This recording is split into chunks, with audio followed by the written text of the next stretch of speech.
President Trump to face criminal charges for campaign finance violations. Ocasio-Cortez claims Jewish heritage. Theresa May survives a vote of no confidence. And Christine Blasey Ford suddenly in the limelight again. Coming up on Today with 2 Cents.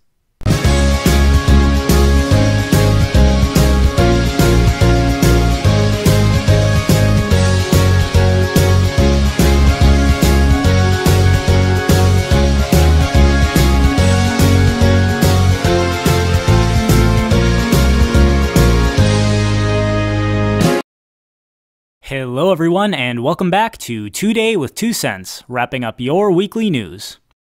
I am sick of talking about the Mueller investigation, and have been for a long time. But since it looks like there are finally going to be charges against President Trump, it at least deserves a mention. For an investigation that started out as looking for Russian collusion, the charges that they intend to level against Trump are for campaign finance violations. Jonathan, if it is shown that the president knew and directed the payments to Stormy Daniels and Miss McDougal, is that a campaign violation that would raise to the level of a criminal conduct?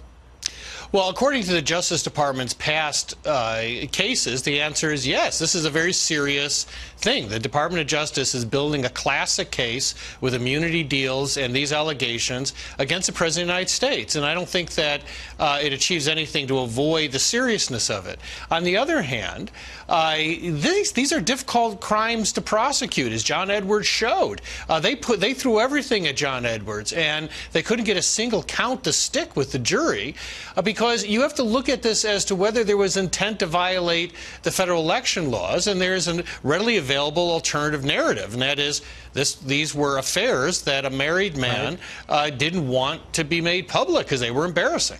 Is Trump guilty? Who knows? As was pointed out, campaign finance violation is a difficult crime to prosecute, and one that many politicians, to include John Edwards and Barack Obama, have gotten away with. But then, with the incoming Democratic House determined to remove the Orange Man at all costs, this will undoubtedly be sold to the public as the crime of the century. As I said last week, there is no doubt in my mind that someone like Trump has committed criminal activity to get where he is. But what makes this incessant news coverage of this so utterly stupid is that the same people calling for his impeachment would be saying that this is no big deal if it were Obama, Clinton, or any other Democrat that had done exactly the same thing. It shows that no one really cares about the character of their politicians. They ignore the flaws of their allies and exemplify the flaws of their opponents. Pay no attention to all other things that are going on in the news, by the way. Hypocrisy much?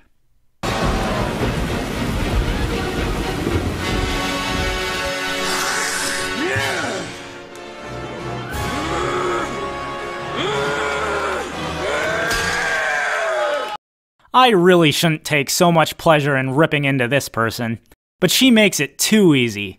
Again in the news, Alexandria Ocasio-Cortez.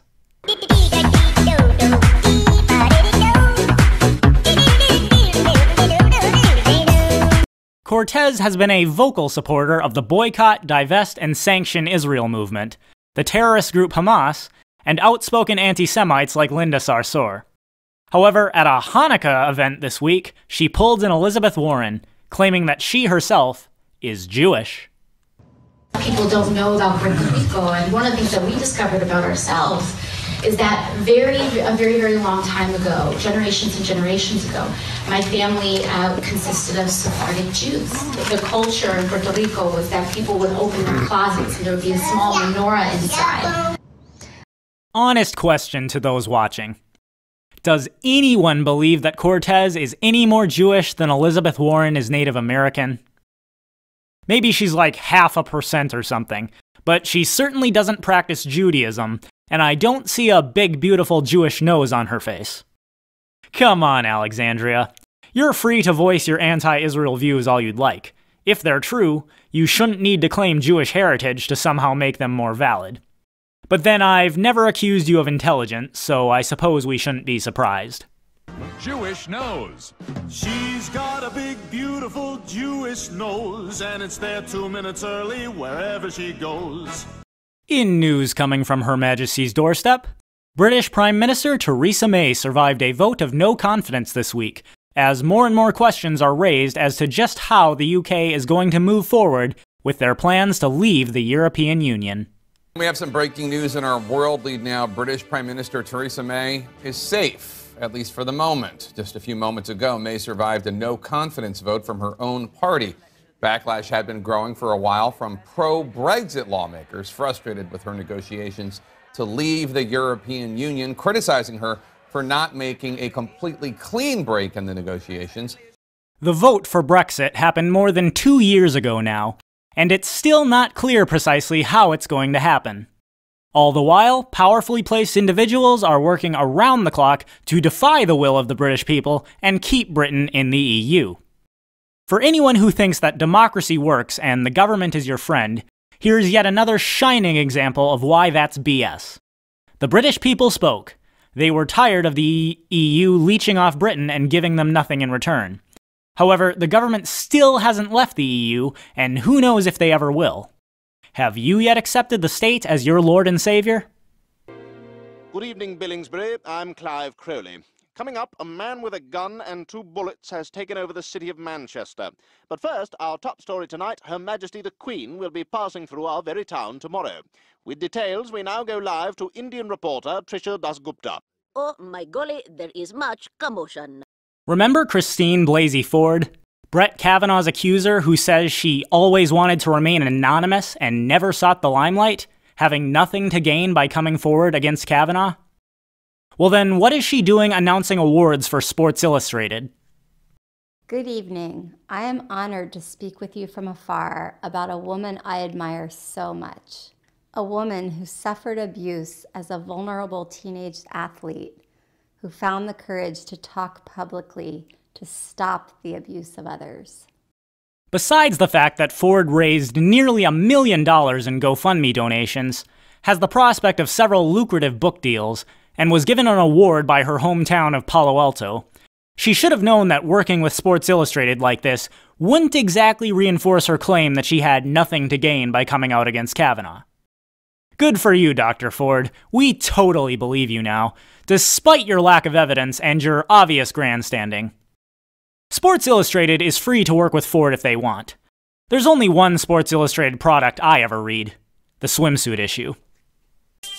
We always want what we can't. We always want what we can't have. We can't have.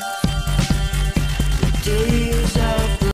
And it's that time of the show. Time for the Weekly Hottie. Drumroll, please. At the request of my patrons, this week's Weekly Hottie is Cara Delvingne. Delvina. Whatever. Your request has been answered, folks, so enjoy. You know I'm too generous. Now I've learned to never help you out. 'Cause I'm done feeling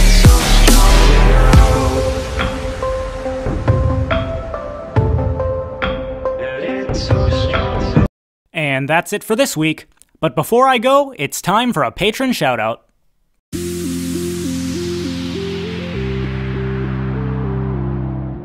Hello everybody, I'm Zach. And I'm Reaper. And together we are the Dark Conservatarian.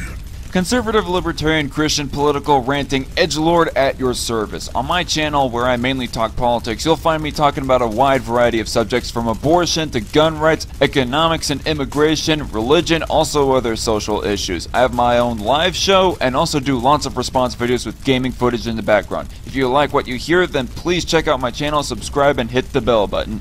Thanks to 2 Cents for promoting my channel. Hope to see you all later, and God bless. Please help out the Dark Conservatarian by subscribing to his channel. And be sure to like, comment, share, and subscribe on my channel as well. Follow My 2 Cents on Twitter, Facebook, Instagram, and other social media. Check out my2centsvideos.com. And if you're able, please consider supporting the channel on Patreon or Subscribestar for as low as $1 a month. And that is my 2 cents. Take it for what it's worth. Before I go, just a quick reminder to everyone about Christmas merch in the My 2 Cents Teespring store. This t-shirt will only be available until December 31st, so be sure to get yours now.